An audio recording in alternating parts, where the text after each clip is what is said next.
you doing, everybody? Welcome to my channel. This is You Too Can Be Great. This is the Real Housewives of Atlanta season 12 episode 25, the reunion part 2 review. Now, this is the earliest review I've ever done. Normally I go outside and walk my dog, so I didn't really beat my face. I did the best I could to look presentable for y'all, so please forgive me. I know I have good features naturally, so I hope that this is enough for you, because it's enough for me. I'm not doing any more. This is what you get. Before I start though, I do want to remind everybody to go ahead and go on Amazon.com, because I want you to go ahead and check out my novel that I wrote when I was 21, my very first novel that I've ever published ever in my life. I'm going to put a picture front and back because somebody asked me to do so. It's called Just Add Pepper by A.S. Blaine on Amazon.com. Go ahead and get it. Get your copy. Let me know what you think. I wrote it when I was 21. I'm a mathematician by education. I have a master's in mathematics. Writing is something I do for fun, and back then I had a very vivid imagination, and this is what I wrote, and I finally got the balls to go ahead and publish it, despite the fact that a lot of Christians in my family told me not to do it because it's very risque. It's a romance, drama, suspense, but it's also an erotic novel, child. And while you read it, please do not look at me wrong. I love the Lord. I'm a very, very respectable woman, despite what you read in the book. Just know that it's just a function of what I was thinking at that time, and that's what I put out in the book. So please support me on that. For those of you who already did, thank you so much. And for those people who wrote me, I really appreciate you guys. And I hope that I keep giving you guys good reviews. So let's get into it. So last review I did for the reunion, I had people writing under the comments, and some of them wrote me personally and make sure to put my name on it, saying, "You're very biased. This is a one-sided review." Listen, I'm not a Nene fan. I'm not a Kenya fan. For those of you who are a Ken's fan, I'm not a Kandi fan. I'm not a Porsha fan. I like Porsha's character because she's funny and I think she's amusing to me when I watch. I don't know these ladies personally. I'm not an Eva fan. I'm not a Marlo fan. I'm not any of these girls' fans because we don't hang out like girlfriends and go and have tea after every episode. We don't do none of that. What I am is a Real Housewives of Atlanta fan. So when I watch a show, I speak on facts and what I see for each individual character. Last reunion, Porsha was taking up the show. She had a lot to say. She was checking everybody. Eva's asked everybody, even Kenya. When she had something to say, she said it. The only person that she didn't go after that much is Nene, because they weren't really doing nothing the whole show. The whole show, they were mad at each other. It wasn't until the end of the episode that they made amends and they're trying to build their friendship. So she didn't say much about her. She was kissing her ass, yes, but she didn't go after her. And because Porsha took advantage of the reunion, last reunion, the very part 1, that's what I talked about. This second reunion, they gave us a little bit more of the storylines because they're going to touch on everything. And there's a third reunion coming up next week that's supposed to be the final one, I think, when they touch on the Giovanna, Snake Gate situation. So for this reunion, I'm going to focus on what happened in this part, and that's what I'm going to read, all right? Now let's get into it. So we start off with them bringing Kenya's mean girl persona, doing a little comeback, because they go over everything she's ever done. They talk about how she picked a fight with Nene when Nene and Cynthia were trying to hash things out with the whole Snake Gate comment came in.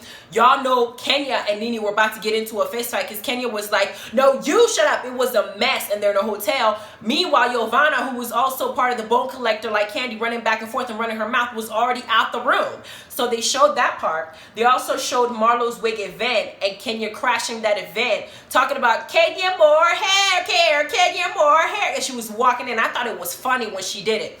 Now they're asked, is it fun shade? That shit wasn't no damn fun shade. It wasn't a fun shade. Marlo was debuting her wig, her little wig event, her wig line. She's debuting a business that she's gonna put down under her Marlo LLC that she has.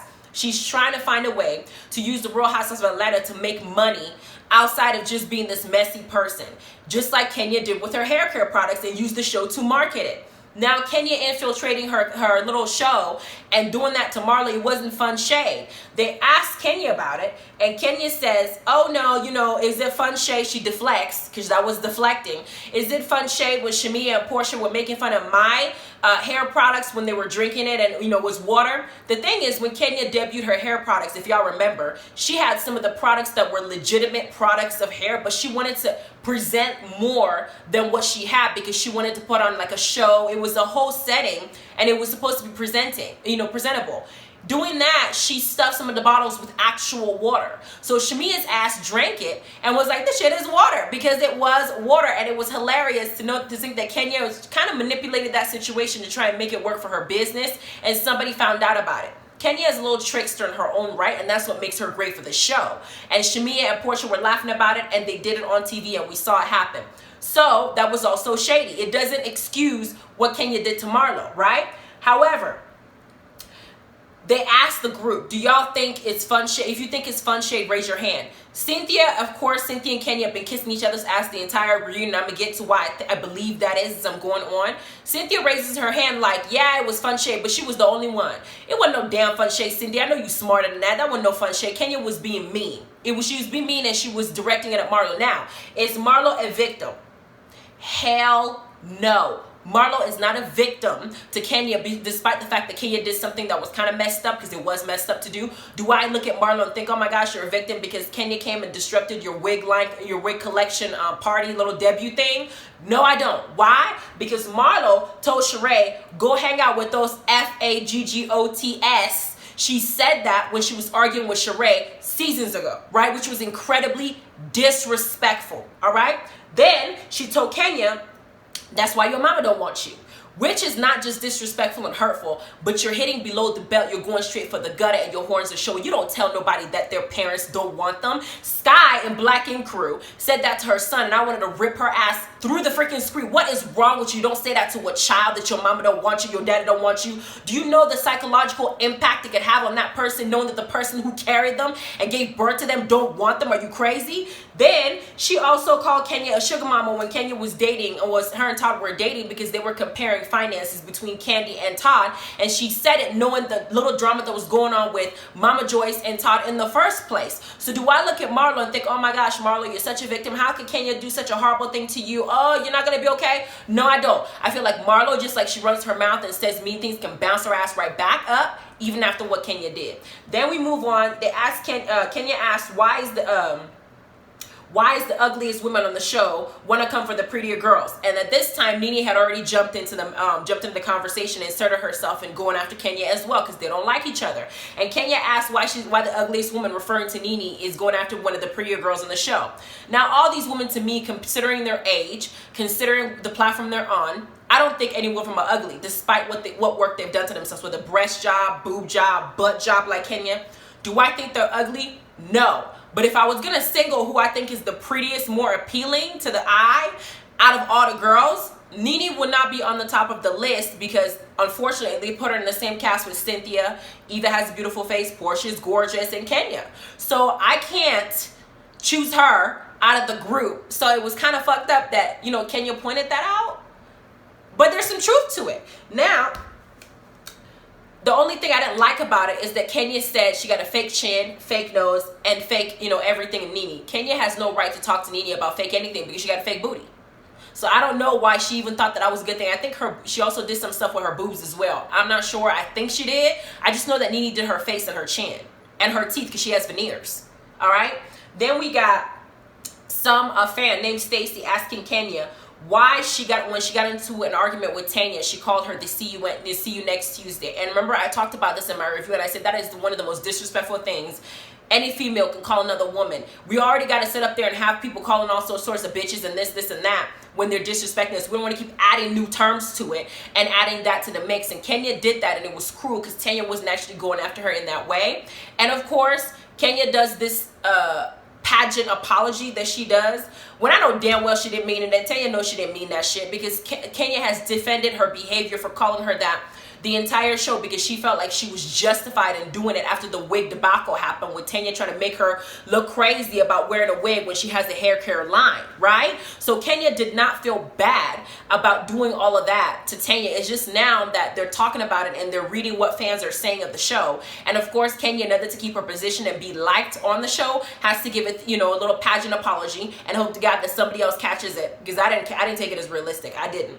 Then the next one they talk about, it brings us to Kenya and the cookie lady mess that happened. Now, if y'all don't know what happened, Tanya's man, Paul, they've been engaged since Tanya came out, her mom Zub, and introduced herself to the show. She's been engaged to Paul since season 1 of Real Housewives of Atlanta, and she's still engaged to him, all right? And he is yet to marry her for real.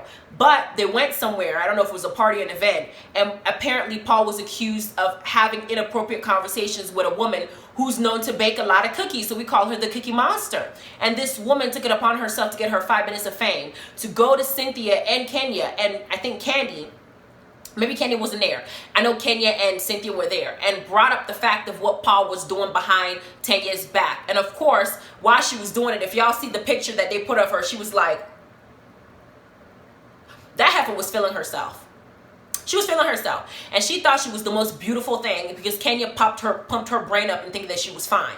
And in doing that, Kenya convinced that girl to go in front of Tanya and basically embarrass her by looking at her in her face and telling her that her man was hitting on her because she was so beautiful, which was a very low down thing. It was like let me get you in the back and stab you even further because you went out there and exposed to the world that you were wearing a wig that we all know that you wear from time to time. You wear wigs. We know you wear a wig. It's not like Tanya was a big dig, but you did to her was cruel, especially knowing that the man that you're dating is also having extramarital affairs in different states. It was just not right for Kenya to do that, but they brought that up.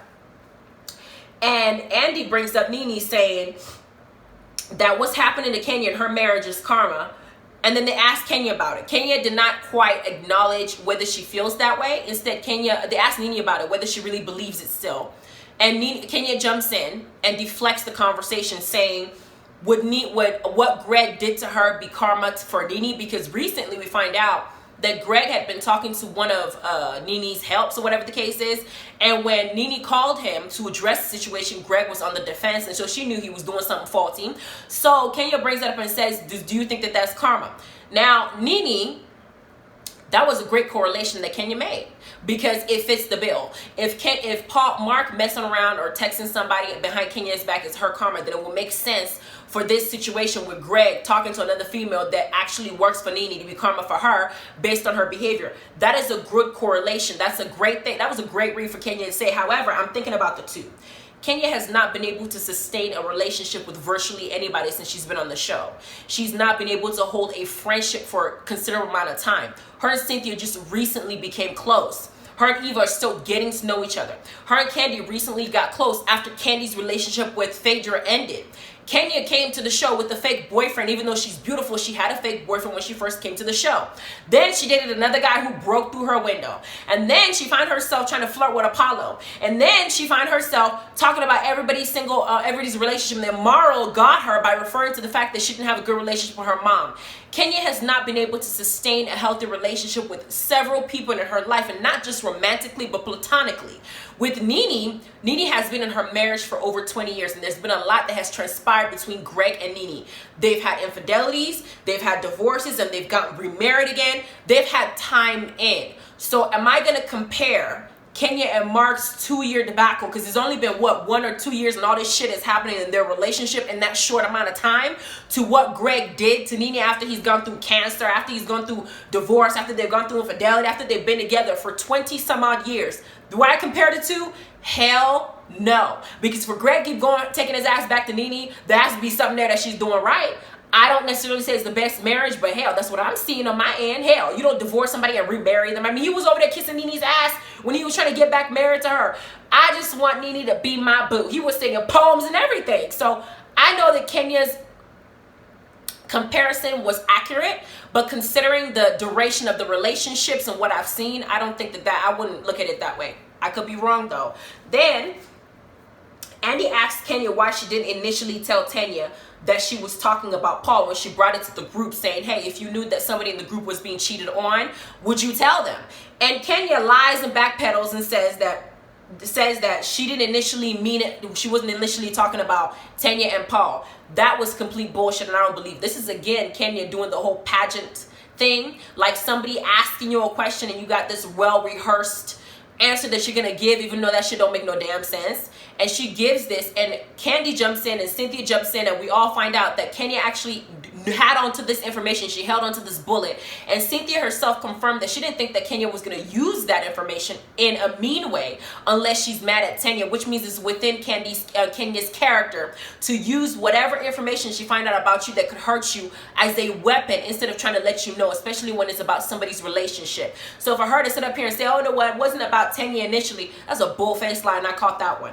Then Tanya brought up, but Tanya at this point is ready to fight Kenya, although Tanya doesn't have good reads. And Tanya, when she approaches Kenya, I feel like because Kenya trying to interfere in Tanya's relationship, Tanya has every right to be upset.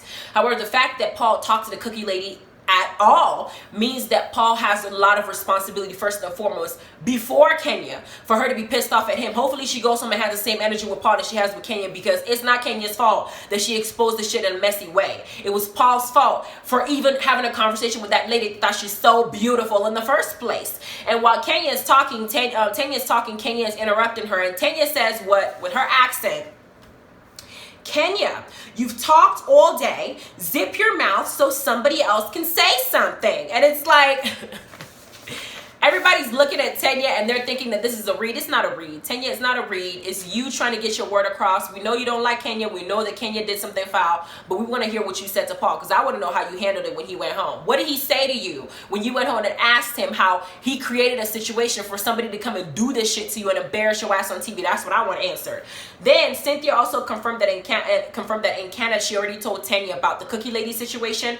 Prior to Kenya bringing the cookie lady in front of her, she already told her, hey, you know, this is what's going to happen. This is what I see, and you know, all that stuff. Then they brought the wig conversation up, because Kenya tried to say that she only went after Tanya after the wig, which is inaccurate, because Tanya retaliated against Kenya when she found out that Kenya was bringing her information out to the group, talking about if you knew somebody was messing around, almost putting her business out there. And Tanya bringing the wig, like I said before, wasn't that big of a dig. But of course, Kenya has a product line to sell. She's selling natural hair care products, which means that a person who's going to advocate for natural hair needs to have natural hair on, if not 90% of the time. And to now blast her ass and mention that she has a wig, even though we know she's wearing a wig sometimes, duh, we black folks, we can tell, it just wasn't appropriate for you to do for her business purposes. Then question comes up, because Porsha's asking a question. She said a fan asked, do you think that Kenya acted alone bringing the Cookie Monster to meet her? And of course, Eva pipes in.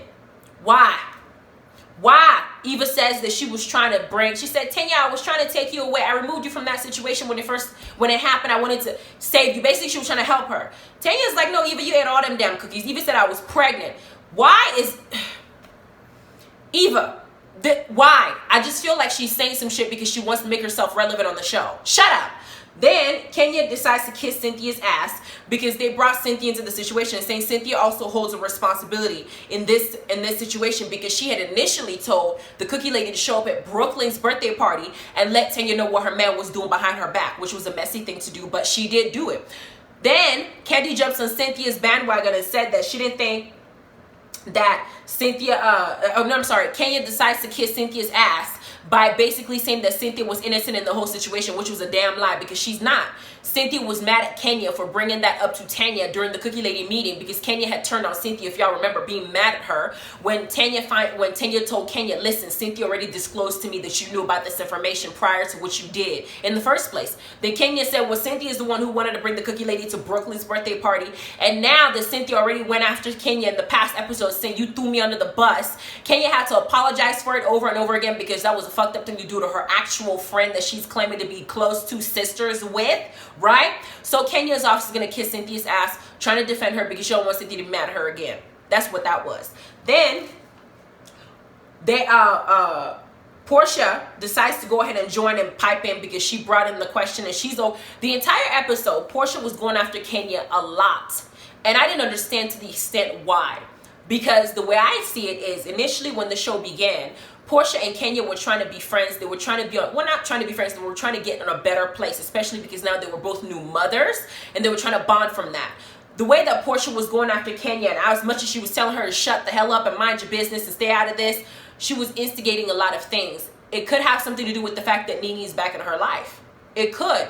I don't understand. I understand that Kenya had a lot of shade to say about Porsha. Porsha had a lot of shade to say about Kenya. But I don't think that it was enough to the extent on Kenya's part that Porsha should be going after her so strongly. I don't. But there's something that Porsha said later on in the episode I'm going to get to that we'll touch on. Then Kandi is brought up into the mess because Tanya expected Kandi to have an opinion about what Kenya did with the whole Cookie Monster situation. Kandi jumps in and says that she is not going to have an opinion about a circumstance that she wasn't present. That's bullshit. Kandi has had an opinion on several occasions and on several circumstances or several incidences that she was not present for, that she had just heard about. And on top of that, she's been the bone collector, telling everybody's business back and forth and instigating shit and fight. The fact that you chose not to have a comment in this situation is by choice. It's the same thing Sheree did.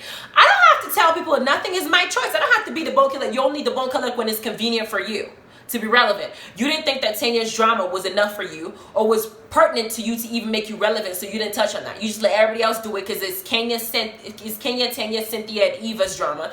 You didn't want to insert yourself because you feel like it would be one extra person that didn't mean nothing, so you chose not to have an opinion about it. At the same time, Tanya said it's about principle, right or wrong. Yes, about principle, but this is a shady show, girl. You better get along with the mix and understand that you have to defend yourself with these women. Anybody gonna come save you when it's time for you to talk and defend yourself? You're not a child, Tanya. Learn to defend your own self and understand that these ladies will pick and choose when they want to have your back, okay? Get that through your head and be able to hang out with these ladies. Otherwise, go on a different show. Then, they asked Kandi, they bring up Kandi's kid, because y'all know that Kandi had a girl, Blaze, through a surrogate, and they ask her, did she bond with her kid, even though she knows that the baby came with a surrogate? And Kandi says what I believe any respectable mother should say. We don't even think about it, because she's our daughter. When she came, she's ours. When we saw her, when I adopt my child, I don't care that the baby didn't come from my body or that it wasn't fathered by my husband. It's my baby. This is my child. And matter of fact, I birthed that baby in spirit. Let me have somebody tell me that baby ain't mine. Then they asked Kandi to elaborate on Kayla and Todd's relationship, because y'all know that when we watched the episode, we found out that when Kayla and Todd, or when Todd is mad at Kayla, they will go for months without speaking to each other. Well, I didn't understand that. Because what if something happens to Kayla? She's still, what, 18, 19, 20 years old maybe? You wouldn't even know what the hell is going on with your child if you go ahead ignoring that child for months at a time. It's so juvenile. But Kandi says, oh, they go through these moments and they're okay. I don't agree. I think Kandi was kind of sugarcoating the shit, because she herself would not talk to her kids, her biological kids, for months at a time. That don't even make sense. Then they ask about the relationship between Mama Joyce and Todd, and Kandi, of course, sugarcoats this shit again. Oh, now that Blaze is here, the relationship is on the mend. They're having the best. In fact, my mama got mad at me recently because she feels like people are saying that she just wants to interfere in my relationship because she wants my money. Do I feel that to a certain extent Mama Joyce is threatened by Todd? Yes. I don't think that Mama Joyce expects that Kandi will be able to maintain this marriage as long as she has. First, it was Todd didn't have enough money. Then it's Todd might be stealing from you. Then it was the prenup issue. Then it was, oh, he's the lemon. There was so many shit that she has done in this relationship too. I feel like she's causing a fight. However, Kandi should have never relayed that information back to her husband. She should just listen to her mom and say, okay, and then let it go. She never said nothing, but she did, and it became a bigger issue. Number two, for her to sit up here and say, because Kandi said, well, she's my mom. It's not like she wants my money. It's my job, because she took care of me, to make sure I take care of her. Yes, it's your job to take care of her, but let's be real. Mama Joyce does want her money. And I'm not saying it because people might say, it's a bad way. No, if I give birth to children and I work 2, 3, 4, 5 jobs to take care of you, put you through school, motivate you, push you so you become a multimillionaire, I need a return on my investment, child. I didn't mess up my body. I didn't got all these stress. My hair's falling out. I didn't gain all this weight, lost out, and having going out there and be buck wild with several men that I could enjoy myself with, because I sacrificed to take care of you, my child, which I chose to bring to this world, to be in a place that you are in this life. Do I want your money to help me out and make sure I'm comfortable after you didn't hit that millions? Yes. And because my child is smart and knows how much of a good mom I was, they wouldn't even fight me on that. Give me the money I deserve. That's how I feel. So does Mama Joyce feel like she's entitled to some of Kandi's money? Yes, and she should. That's how I feel. She's your child. You raised her. Kandi won't be where she is without Mama Joyce's influence. So yeah, she needs some money. Pay her. She owes her. She needs a cut. Okay. Then Eva's family comes into the topic. First, they bring up the fact that Eva changed Marley's last name to her current husband, Sterling. And when I did my review about this, I did not agree with that, because I felt like I'm not a religious person. Okay, I've said that multiple times because I don't claim a particular religion. I'm a spiritual person, but I also understand the way things work. And I understand the significance of a man's seed and a woman's egg and how it works and bringing a child into this world. Yes, children get adopted left and right. Children get, there's a surrogate. You can use somebody else's eggs and such, and you have your own kid. But there's a genetic makeup that comes up with you even having to have that child. And it's not in the set. Eva's, maybe I'm explaining this wrong. Eva's daughter did not come from her getting a surrogate or getting an egg donor or getting a sperm donor or something like that. She had sex with this man, okay, to have this child, and which means that she was choosing, and she chose to give birth to the child too. She didn't have an abortion. So she's choosing this person to be the male father of this child. She keeps calling him the donor, right? I don't agree with her allowing the daughter to be around him because of the whole abuse allegation and stuff like that she discussed, right? But changing her name and trying to push for her current husband to adopt her, or he wanted to adopt her as his own, I commend the man for being able to take responsibility for a child that's not his. Biologically, that's a good thing for a person to do. That's a very selfless thing for a person to do. But I'm also concerned that maybe it's almost like there's a part of her that's trying to rip away the genetic part with the because there's a difference in father and dad. Okay, there's a dad that you have, somebody who really takes care of you, and there's a father, the person who just basically was your seed that made you. And I feel like at the end of the day, there might be other family members from her father's side, Marley's father's side, that are not as horrible as the man that she chose to have a child with. And they may want to actually have something to do with that little girl aside from his influence. And that's a part of who she is. That is her heritage. The fact that she changes her name and the fact that she's, another man adopts her doesn't remove that fact, because that's a decision that she made. Now, she said that she was on this, I'm doing my own shit, I don't give a damn what people think, when she was doing this with him, and that she did see signs of his nature and she ignored it until he really did something that was horrible to her and she had to report it. I get all that. I'm not saying expose her to this man or whatever the case is. I just think that it might help for her to say good things about him to the daughter, to give her a good psychological help. Or psychological health. I don't know if that makes sense. I don't know if I'm articulating this the way it's running in my mind. I wouldn't expose my child to somebody who's abusive, to somebody who's crazy, or somebody who I think might hurt her or do something. I would never do something like that. But I would at least tell my child who she is and her background and where she comes from in a positive light. And I wouldn't just try to erase that completely, because at some point that child, especially if it's my baby, is definitely going to want to go and find out and dig for more on that side of the family in the future. So I don't know how she's handling this, but to each his own. He did act crazy in the courtroom, so hey, I don't know. Then she starts crying and she walks off set because she says she don't like talking about him. He's an asshole. She don't want to talk about her donor. He's this and that. Eva has now cried on every single season that she's been on, and she'll cry her way to next season as well. That's just what I'm thinking. I'm not saying that she didn't have a right to cry, because it's probably a sore subject for her. But at this point, we've had several sore subjects that she's cried about. She's cried about the whole, when Nene had the mic on and she had to, she's trying to protect her family because apparently she's in hiding with multiple houses. It's just, there's always something that she cries about. So I'm waiting. First it was Kandi doing all the crying. Now it's her. I don't know. They're switching roles. Then we got Porsha and Dennis's fidelity come up. And I was waiting for this because Porsha had a lot of mouth when she was going after Kenya. She had a lot of mouth when she was going after Eva, when Eva talked about her child, calling her child ugly, because she basically said that she looked like Dennis, and it was a dig. It was a very bad dig. You're insinuating that she's ugly because people have said Dennis is ugly, right? So when they brought up the infidelity portion of it, they touched on what Dennis did to her, and then they touched on how they went to therapy for it, how she felt like she was going through a lot. When they asked Porsha about the relationship, Porsha did not have the same energy that she has had towards these ladies on this set during this reunion, towards them and to the man that she's spending her rest of her life with. I feel like Porsha's a little bit in denial when it comes to Dennis, because every time I see him, he doesn't strike me as somebody who has remorse. And then we find out that he just went to a party in Atlanta at 4 a.m. and got caught with 4 different random women that she said that she knew of the women, but she felt like it was inappropriate for him to be out at 4 a.m. with women. It was inappropriate for him not to be home at midnight when he has a soon-to-be wife and kid at home. And this man is a philanderer. He's already proved himself that he can't keep it in his pants, and you think that this is cool. The thing is, when they're asking her about it, she doesn't show the same anger that I'm showing right now in this review, but she's showing the same anger at everybody else. I don't get it. Porsha, why?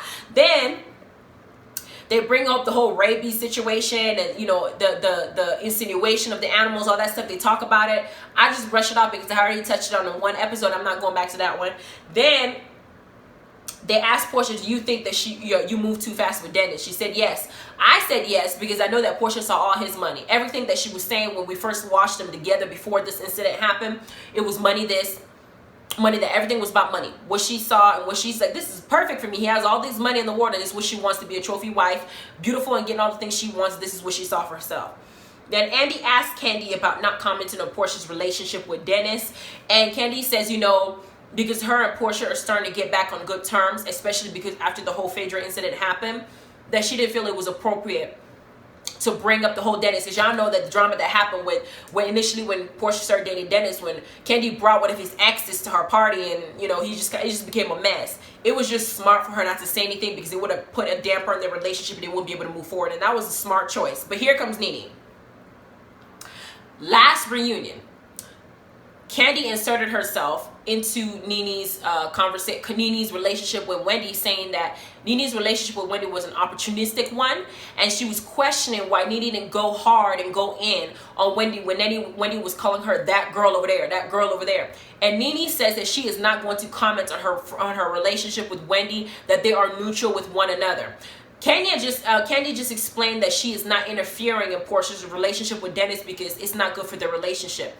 Nene decides to say something that I thought was probably dumb, was extremely dumb of her on this damn reunion. Why? Because she now tries to make a correlation between Porsha and Dennis's relationship and her and Dennis' relationship and her and Wendy's relationship. Because she says, now Kandi, do you understand why I didn't feel it was appropriate to talk about my relationship with Wendy, which was dumb as hell? Why? Porsha and Dennis are supposed to be engaged, married. They have a daughter together. They're trying to build a family. You and Wendy are friends. Girlfriends that don't have any attachments to each other. Y'all ain't sisters. Y'all are not cousins. Y'all are not married. You don't share the same child. You don't share the same grandparents. Your friendship is based on an opportunistic one because it works for both of you. Do you have to have Wendy in your life? No. Porsha has to have Dennis in her life because they have a child. Making those two comparisons don't even make sense. And Andy caught that too because he was dumb as hell. And Nene looked dumb because now they start arguing. Kandi and Nene are arguing. Kandi starts going off on Nene, and at first I was wondering why she was so mad at her and why she kept picking at Nene. But then she said that Nene had been talking about her the whole season, and she's basically fed up with Nene at this point. They're going after it, going back and forth. And Nene says that Kandi is unforgettable, right? But she meant to say Kandi is forgettable. And she says this after Andy brought up the conversation that Nene had on her YouTube channel, basically complaining that Kandi is getting another show, and she's wondering why all these other females are getting their own show like Kim and Kandi, while she's not getting a side show on the side. Andy's not giving her one, or the producers aren't giving her one, and she was a little bit salty and jealous about it because it was Kandi too as well. So she made a comment about it, and Kandi said, yeah, who else would you be talking about? It's either me or Kim. And Andy caught that too. Nene says, what makes you think I was talking about you? It was right after they announced that Kandi might be getting another show, or right after they announced they were giving her something that's different from what she's doing on the show. So it was I would have taken it like it was to Kandi as well. And so while they're talking, Nene says, you're unforgettable. And Eva corrects her, you mean forgettable. Nene looked dumb when her arguing with Kandi in this entire reunion, and she made herself look like a fool. What you were saying didn't go together. The Wendy thing didn't go together. The unforgettable, half of you meant forgettable. She's forgettable, so why would they give her a show? She just looked dumb. At this point, they started yelling so much so that Andy had to put both of them on mute. It was just a mess. Then they bring up Porsha's cell phone receipts. Last reunion, Porsha brought receipts saying that Kenya was not being a good friend to Cynthia because she said she was going to get Cynthia back. We're going through these receipts, and I was eager to hear it because I'm like, did this really happen? Because I'm thinking, well, it could be possibility that Kenya was talking to Porsha when they were cool. At the same time, Kenya and Porsha aren't close. So I was a little bit skeptical about the receipts, but I sure wanted to see it and make sure if it was real, and if Cynthia was going to just ignore it like she always ignores everything and blows it off, like it's nothing. But what we find out is that Cynthia and Eva were having some kind of interview or whatever. Eva had a lot to say, and Cynthia did defend Kenya while Eva was running her mouth, right? And so Porsha and Kenya were texting, and Kenya said, I can't believe that Cynthia didn't defend me like this, and she felt like she was going to get Cynthia back. And she said it out of anger because she insists something that Cynthia did that was shady because Cynthia wasn't defending her at all as a friend. Kenya was pissed off and she responded in anger. Is that something so juicy that I would say that Kenya is not a good friend to Cynthia? No. What I would say that Kenya is not a good friend to Cynthia is when she tried to ruin her engagement and when she tried to put her wine cellar on blast, like making everybody on national television know that she don't know nothing about no damn wine. That would make me think that Kenya is not a friend to Cynthia. But this little tired ass, text message, would I think that that's no? So Porsha, those receipts were flawed as hell. I did not appreciate it. You had me excited and you gave me nothing. Nothing. Put your phone away. Then the kids are brought up as the last part of this reunion. They're brought up. They asked about everybody's kids. They asked about Andy's son. Andy asked Porsha about her shade towards Kenya, and Porsha decides to address what I said I would address later. Porsha said that her and Kenya were cool initially, but when she started watching Kenya throughout the season, she's noticing that Kenya's personality and behavior and actions did not change. She did not give Kenya some credit in the fact that Kenya is going through a divorce and she was hurting people because she was also hurt. Hurt people, and Kenya was exhibiting that in all forms towards Tanya, towards Cynthia, towards every damn body that she can get her hands on to get them back because Mark was treating her like shit. However, this is some of the stuff that Kenya has been pulling since she's been on the show. She's a stunt, she pulls all the stunts and hides her hands and say, oh, I don't know why people are calling back at me. I didn't do something that bad. This is not, she has a way of doing that. That's her personality. Porsha chose to befriend her, knowing that this is Kenya's personality. So I don't know why she was shocked that Kenya was doing the same old thing she was doing before. Did you think that she was going to change because she and you were cool now? Porsha, that was naive, number one. Number two, I also felt like Kenya made a note saying that Porsha and her were cool until Nene came back in the scene. Do I feel like Nene had a influence on Porsha and how Porsha is treating Kenya, especially because Nene and Kenya are not friends?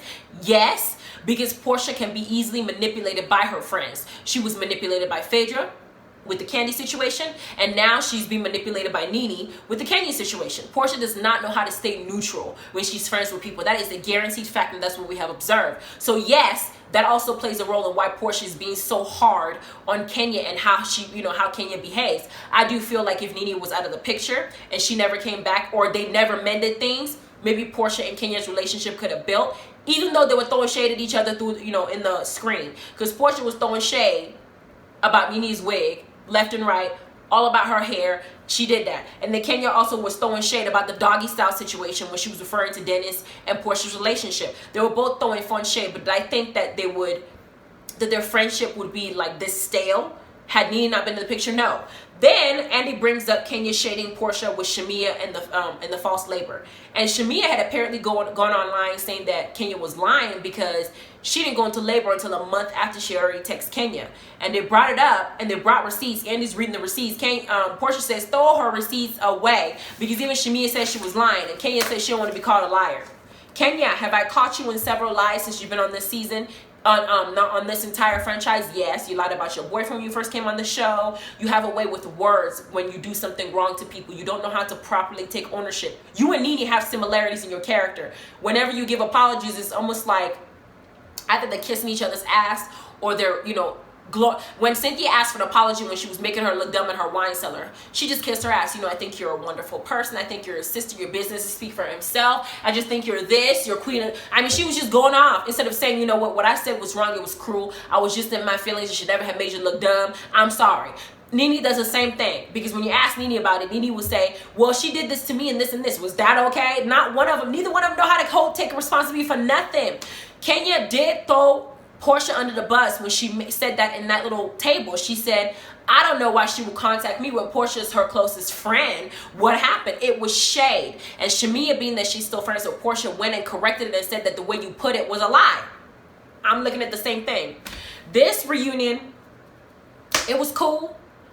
I don't know what Marlo's purpose was in this reunion. I felt like Marlo just needs to... Marlo and Eva were not significant at all. Tanya had her her Cookie Monster thing. After that, that was it. I don't feel like she had anything else left to say after that. So I don't know. Then they give us a glimpse of what's going to happen in this next part reunion. They're going to bring Giovanna to come and talk about the Snake Egg situation. And it seems like Giovanna and Nene are no longer friends. They're no longer cool because Nene's calling Giovanna a liar and Giovanna's calling Nene a liar. And now Cynthia is going to now jump on the bandwagon saying that because Nene was not here to defend herself, she feels like Giovanna was lying.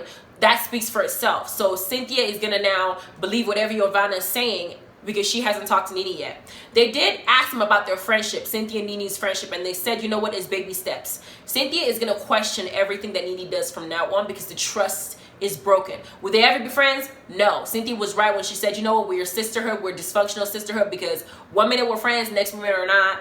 Next episode, next season, she might not even be friends with Kenya or Eva. She might be back besties with Nene, who knows? Either way, this was the reunion part 2. I felt like the first one was more lit, but I can't wait to see what Yovanna has to say about the Snake Gate thing, because I really want to know what the hell is going on and why Nene left and not stayed here to talk to Yovanna, make sure she correct her ass. She felt like she was lying, especially because she almost got into a fight with Kenya when Yovanna ran her mouth in the wrong direction, okay? All right, y'all, have a good evening. I hope you enjoyed the show. Bye!